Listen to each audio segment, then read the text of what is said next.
Bon, en ce lundi de Pâques, d'abord, bonjour Patrice. Bonjour Thierry. C'est calme dans les kiosques. Oui, pas grand-chose dans le kiosque national, à part le Parisien et l'équipe, ce qui est déjà pas mal. En revanche, dans le kiosque régional, eh bien, tout le monde est là, ou presque. Et le sujet, celui qui mobilise les éditorialistes, eh bien, c'est cette grève des cheminots avec son calendrier démoniaque qui devrait nous pourrir la vie pendant au moins 3 mois. Sauf qu'il n'y a pas que la CGT pour geindre en ce moment. Il y a pléthore d'autres mécontents.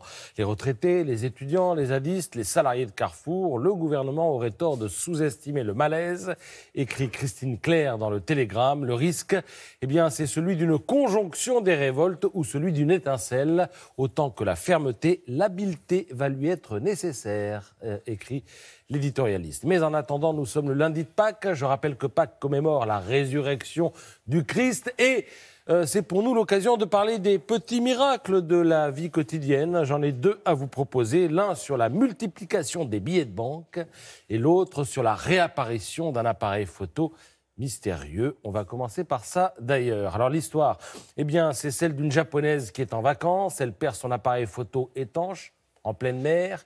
2 ans plus tard, l'appareil réapparaît sur une plage taïwanaise parce que il y avait des écoliers qui étaient en train de participer à une opération de nettoyage qui sont tombés dessus. Et l'appareil est recouvert de coquillages, mais en parfait état de marche. Alors, les enfants se mettent en tête de retrouver le propriétaire de l'appareil photo. Un appel est lancé sur Facebook.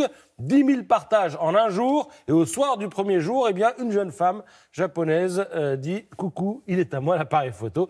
Elle va se rendre à Taïwan en juin pour remercier l'enseignant et les écoliers et récupérer son appareil photo. Voilà pour le premier miracle. Alors l'autre miracle, eh bien, c'est celui de la multiplication des billets de banque. Alors Capital s'intéresse en effet au business de nos gloires disparues, parce qu'une fois nos plus illustres artistes morts et enterrés, eh bien, le magasin rouvre ses portes. Prenez Jacques Prévert, il est au fronton de nos écoles, quelques 72 établissements portent son nom, 86 000 de ses livres ont été vendus l'an dernier, le poète survit au cinéma et en chanson, notamment grâce aux feuilles mortes, qui se ramassent à l'appel, au moins autant que les billets de banque. Imaginez que sa fille unique empoche chaque année entre 300 et 450 000 euros de droits d'auteur. On ne peut s'empêcher de penser que la bagarre à laquelle donne lieu l'héritage de Johnny s'explique aussi par ça. L'an dernier, 850 000 albums de Johnny ont été vendus et on ne compte plus ses passages à la radio, ou plutôt si on les compte,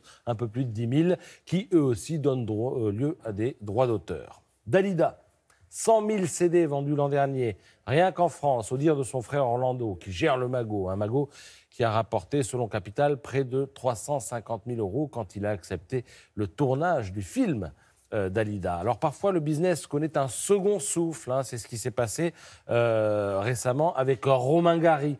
Son fils unique a empoché 350 000 euros en échange des droits d'adaptation de l'œuvre paternelle. Cela a donné le très beau film La promesse de l'aube, mal récompensé par le public, puisqu'1 million de personnes seulement se sont laissées tenter, mais côté librairie, ça cartonne toujours, 116 000 exemplaires vendus en 2017. Sinon, My Way de Claude François fait très confortablement vivre les héritiers du chanteur. 40 ans après sa mort, Capital parle d'1 million d'euros de royalties par an. Mais le champion toute catégorie, il semble que ce soit René Goscinny, le père d'Astérix. 2 300 000 albums vendus en 2017. 22 800 000 euros générés par ces ventes. Alors, générés, ça veut dire que c'est à partager entre toutes les personnes concernées.